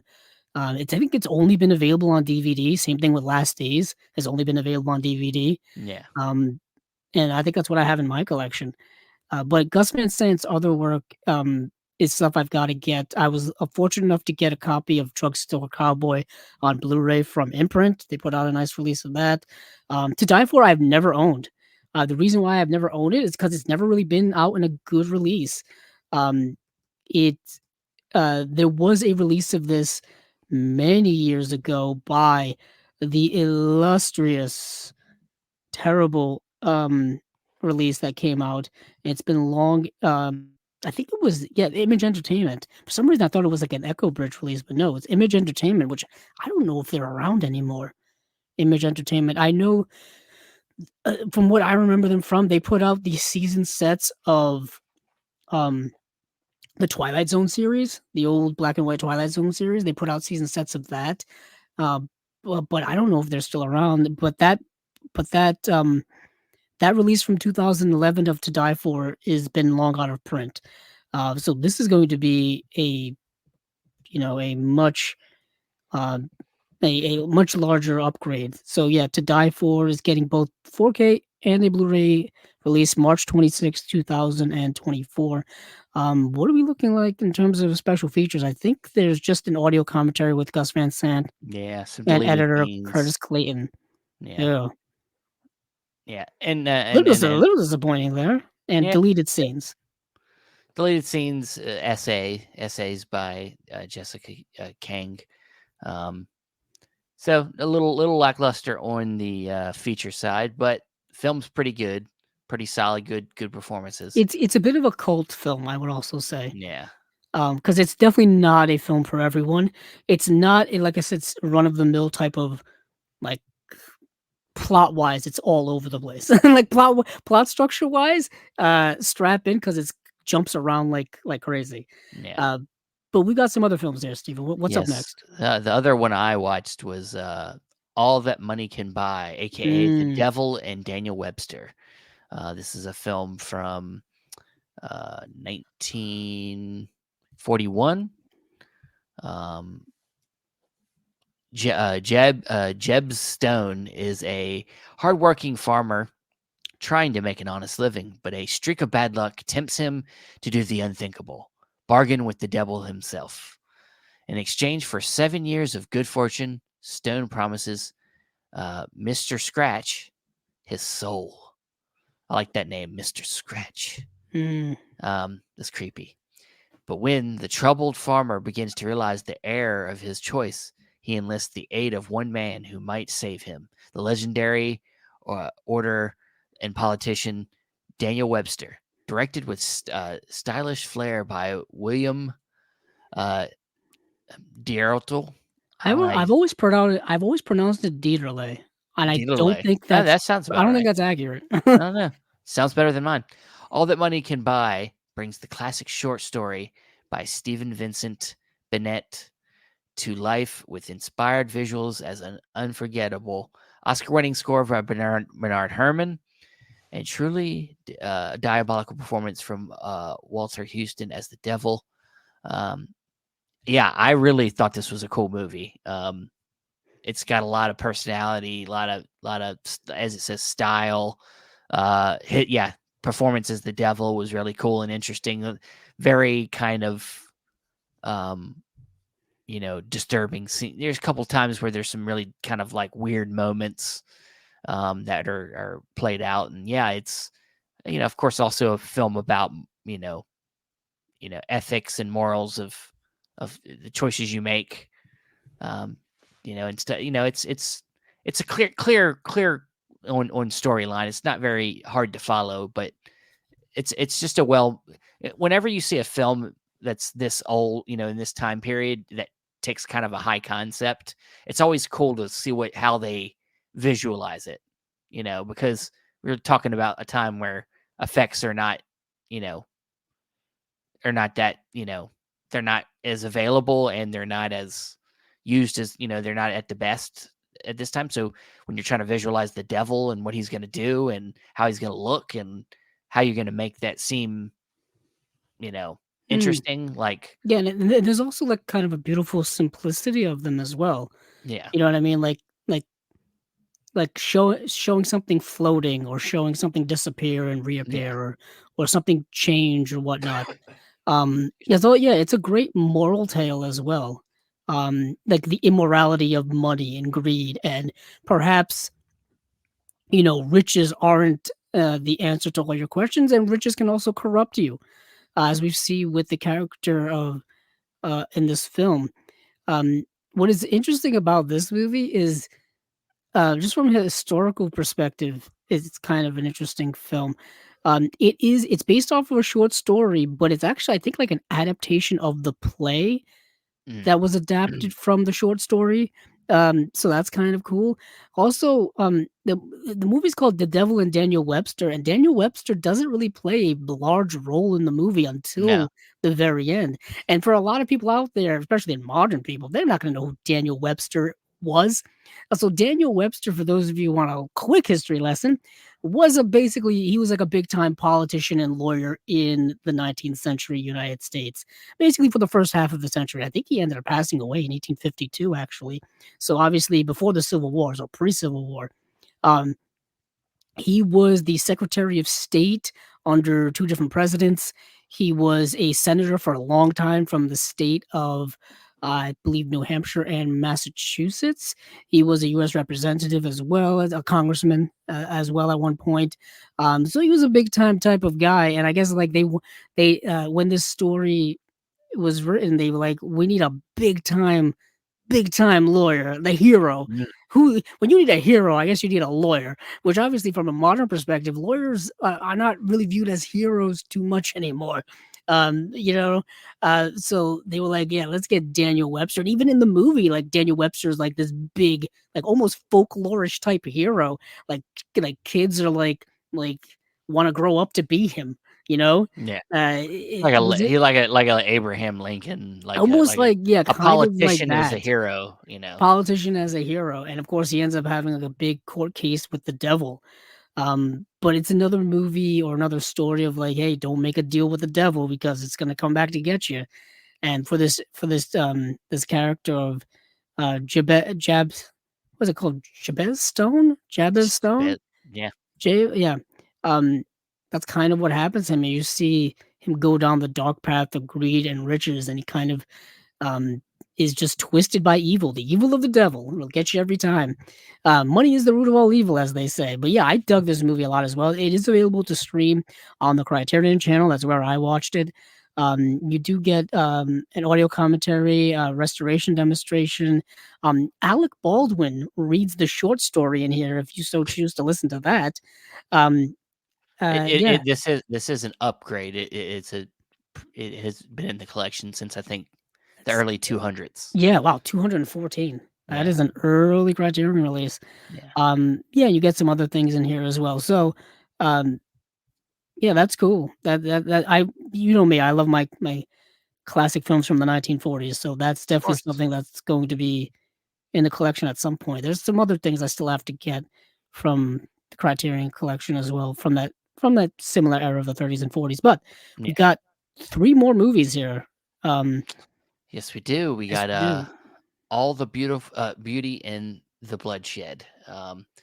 Fearless documentarian filmmaker Laura Petrea, career long pursuit of truth and justice finds powerful expression in an epic story of art, activism, and survival. Made in collaboration with renowned artist Non Golden, all the beauty and the bloodshed intertwines the mission of pain and an adversary of a group she founded to raise awareness about the billionaire Sackler family integral role in ongoing crisis of opioid overdoses with a intimate journey through Golden's life from her rebellious adolescence and immersion in the New York City thriving underground art scene to her personal experiences with addiction and AIDS epidemic. Through it all, her indelible photographs and candid reflections on memory and trauma reveal her unyielding solidarity with marginalized communities that refuse to remain silent. So, sounds like a very heavy documentary here. It is Uh, indeed. It's uh, available right now to stream on Max or HBO Max, as it was formerly known. This is a recent documentary actually. yeah, I This was gonna came out, say the description sounds familiar. it came out in Yeah, 2022. yeah, So obviously very, very recent. This is a stunning documentary. Like this documentary is amazing. The film itself I think is rather amazing. It covers so much as Steven just read. But it does so very well, I think. I mean, you do have to go into it kind of knowing a little bit about what's been going on in the opioid crisis, the opioid epidemic, specifically when it comes to the the Sackler family and Purdue Pharma, who created and produced Oxycontin pill. I was The gonna say Oxycontin. I watched Dope Sick, man. Yeah, Dope Sick. If you watch Dope Sick, that mini series on Hulu, gives you kind of all the backstory you kind of need for this. Um, obviously that's dramatized, and you've got like Michael Keaton in there and stuff and whatnot, but it covers the Sackler family and the development of the OxyContin pill, and so this is a rather modern documentary dealing with a lot of modern things when it comes to that. So the Sackler family, old money, old school family that has been around for a long time. Purdue Pharma, like I said, created the OxyContin pill, and the opioid epidemic was basically manufactured by them and probably other pharmaceutical companies saying the OxyContin pill, oh, it's not addictive.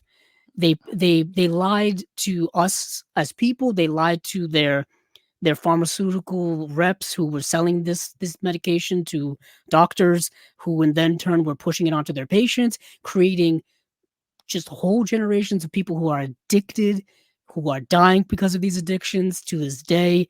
And yeah, it's truly horrific on a scale that I don't think a lot of people really truly understand how bad it is. I think Yeah. the opioid epidemic is worse than any type of other addiction that we've been dealing with.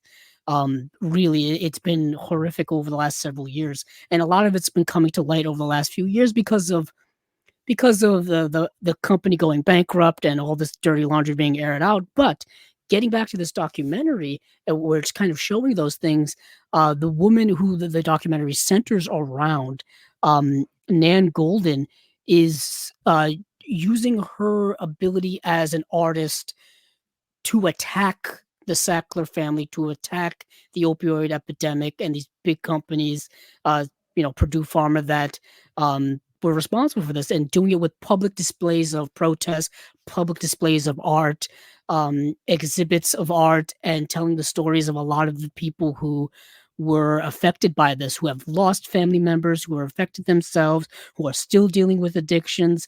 The film, it covers so much when it comes to not only the opioid epidemic of now, but just talking about the AIDS epidemic, talking about just addiction in general, talking about how addiction has been stigmatized in our culture, which has led to a lot of um, detrimental things when it comes to addiction of alcoholism or pills or other types of drugs, how that stigma has been negatively affecting many people, when there needs to be a destigmatization of those things so we can order to treat people who are going through health issues, really.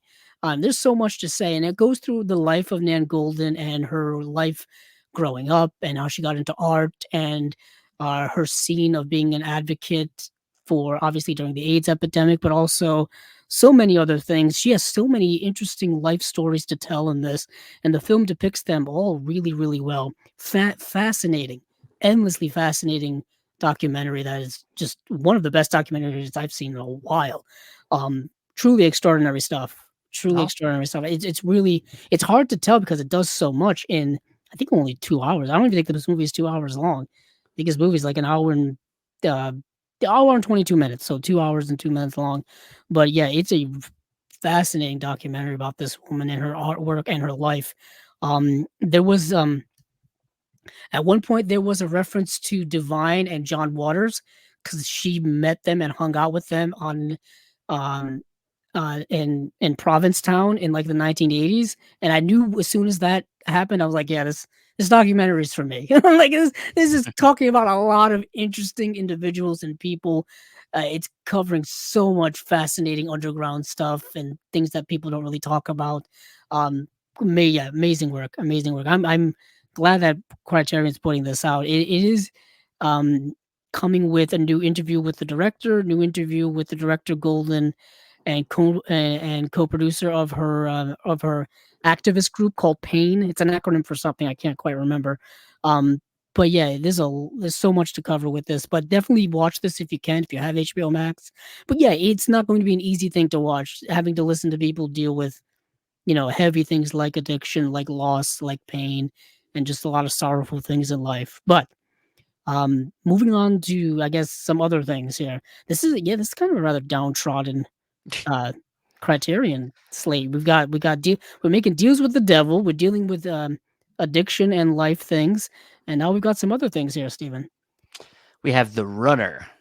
You read this, man. I'm starting to get You're so starting to get tired that tired. You're I'm getting losing your so voice. tired that I can't finish words. So. Yeah, let me go through this quickly. So, The Runner is a movie from 1984.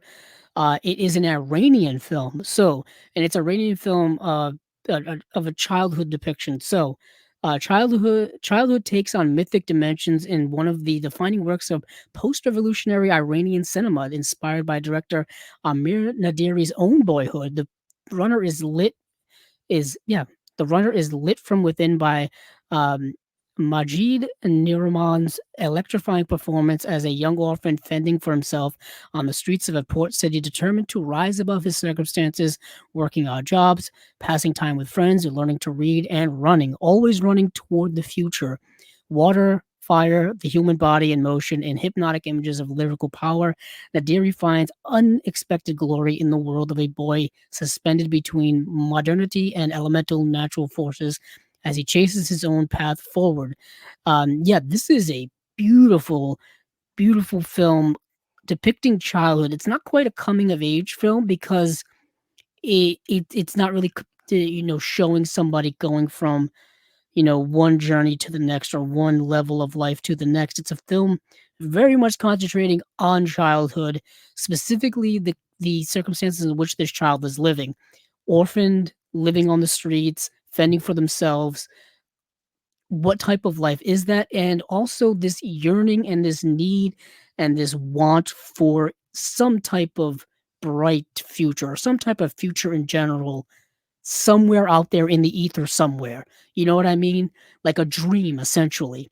So every day, this boy, there are just scenes of him like chasing trains and chasing airplanes and just yelling at them with an emotion and a yearning to go somewhere else in life in general. The film is very, very good. It's a very concentrated film on this one boy. Very good. It reminds me a lot of films of that ilk. I dare say something like the first film in the Apu trilogy, Mm. something like that. In terms of its depiction of the innocence of youth and growing up in a specific part of the world that doesn't get a lot of spotlight on and specific circumstances. Very, very good. I think this director has had a Criterion Closet video at one point. I can't be certain on that. But we do get a new conversation here. We get an audio interview. And this is a brand new entry. This is spy number 1221. 1211. My bad. And yeah, it's very good film. Very good Awesome. film. So the next one here and last one we'll be talking about here is Saint Omer, which is a movie from 2022 as well. So it's another modern film. I remember seeing this film making the rounds when it came to like festivals and stuff, and I wanted to watch it, and I just never got to watch it. This is streaming on Hulu right now as of this recording. So if you have Hulu, you can watch it, and it's a very good film. Um, Bringing a documentarian sense of open-ended inquiry to her first narrative feature, writer-director Alice Diop constructs a morally and emotionally layered courtroom drama unlike any other.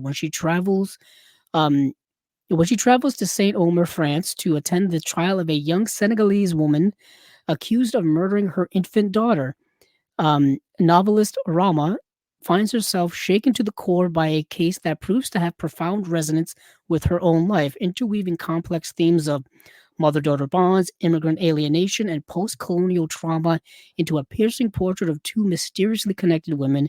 Diop forgoes mere question of guilt and innocence in order to plumb the unsettling unknowability of the human soul. That is hefty right there. If I ever did hear it, when you're going that deep, and this film is very much like that.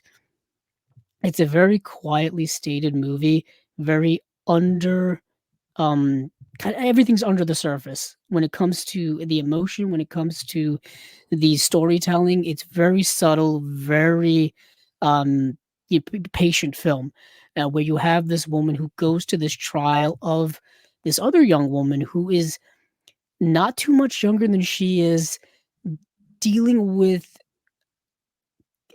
so many different things going on here. Not only the murder of her child, but dealing with what it's like to be an immigrant, an alienated immigrant in France, to be seen as lesser, to be kind of shunned by the people around them, and what does that lead to? And in this case, obviously, very horrific results in the murder of a very innocent child. Um, and the film kind of strays away from like it being a movie about a court case and being more so about a movie about themes and about things like that. And also about connection between these two women who don't never met each other. They never talk to each other throughout the movie. Yet there is this, universal connection between the two when it comes to what was their lives like, when it comes to their relationship with their parents, when it comes to the relationship with other people, when it comes to their situations. I feel like the author character Rama is it, sees this woman as what could have happened to her. You know what I mean? Like what, Yeah. like this, like I could have been in this situation had certain things in my life gone a certain way, like they went in this person's way, and how easy that could have been. You know what I mean? And how I could literally be on the stand right now for whatever reason. I feel like that's the connection they may have. Um, yeah, it's very understated film. There's some surreal moments that are really, really good in the film. Very artsy, very avant-garde, very powerful film. Yeah, but like I said, it's very much an indie film. You know what I mean? Yeah. So it's not going to be for everybody. So yeah, that's Saint Omer. Um, very yeah. This is a very interesting slate from Criterion. We got some newer stuff that people probably aren't going to be familiar with, and we got like a cult film To Die For, and then we got a documentary. Yeah. Hmm, cool. As usual, Criterion keeps integrating more and more, more contemporary films. Yeah, Along with doing, of course, the Janus contemporaries. yeah. There was a new Janus contemporary that did we bring it up? I don't know if we brought it up, called Afar. Yeah, we talked about it We last. talked Yeah, about Afar, so yeah, that's a new Janus contemporary. yeah, So yeah, and they've got all they're probably gonna have more Janus contemporaries now that I think yeah, about yeah, it. yeah. Um, but before we get out of here, one thing we gotta Of course, briefly mention. sure. James Cameron. Remember we talked Ah, about that guy, how that guy. remember we talked about You, how you we were remember all the last? Remember that one time we talked about James Cameron, and I got really pissed off about yeah. how I think he's overrated.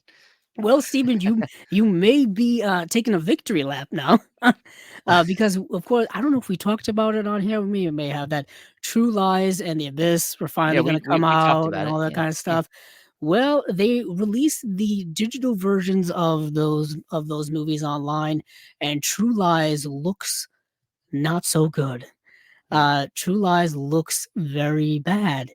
Um, and everybody went but lost their minds last week about they were posting screenshots and they were reading details about it.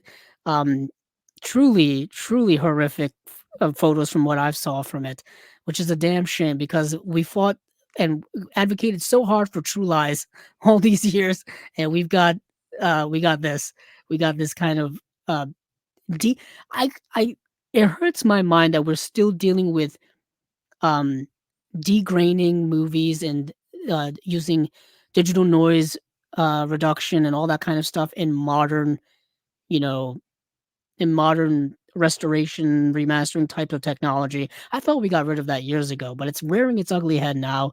Truly baffling. So, for those of you who are not in the know, from what I've seen from the True Lies talk and all that kind of stuff, and I know people in the group have posted about this as well on Facebook, is that the long and short of it is, from what I've gathered, they used an AI type of situation when it came to True Lies, where they took out all of the photochemical grain or reduced it greatly, and then used an AI program to then digitally input detail into the frame and onto the film.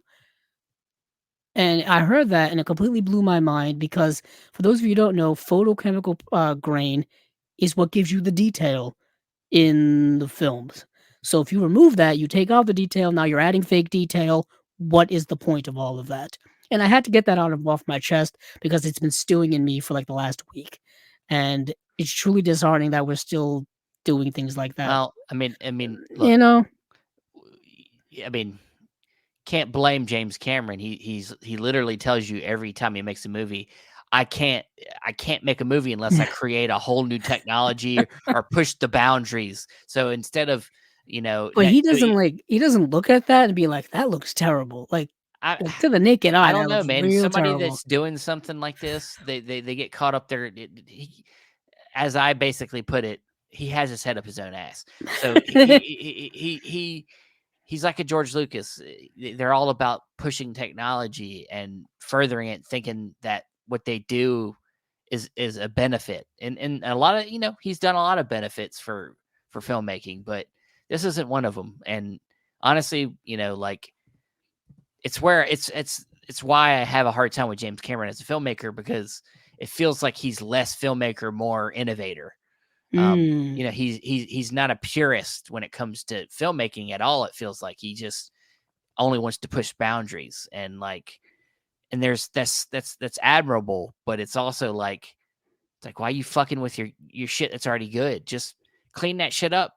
Don't fuck it up. Like, I mean, yeah, I don't. It does bring in the whole AI question now, which is rearing its ugly head in many facets of movie making and all that kind of stuff. I mean, they're probably the reason why these strikes we had recently, the writer's strike and actor's strike, went on for so long, is because of the whole AI question, and because it wants to be, because the studios want to use it more, and for